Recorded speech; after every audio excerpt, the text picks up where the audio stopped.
百合是一种非常美丽的植物，不仅花美丽，而且营养丰富，具有多种药用和食用价值。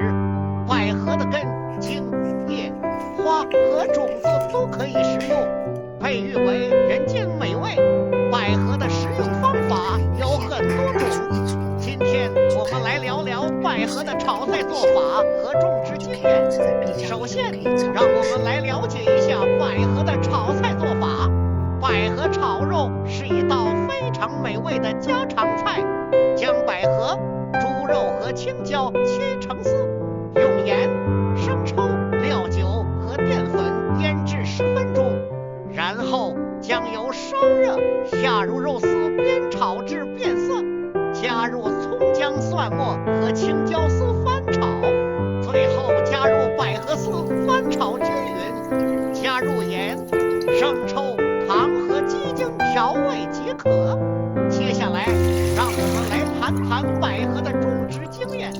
百合是一种非常适合室内种植的植物，它不挑环境，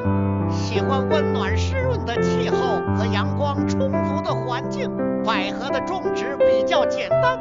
可以在家里阳台、花盆或小院子里种植。首先选择排水良好的土壤，如沙质土壤或水稻土，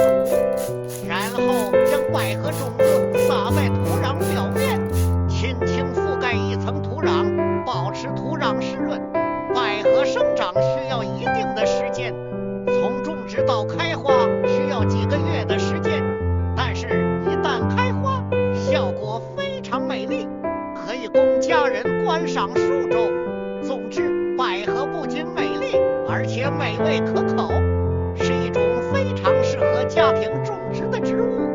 如果你想尝试百合的炒菜或者种植经验，可以按照上述方法进行操作，相信不久后你就可以收获美丽百合的花朵和鲜嫩的果实了。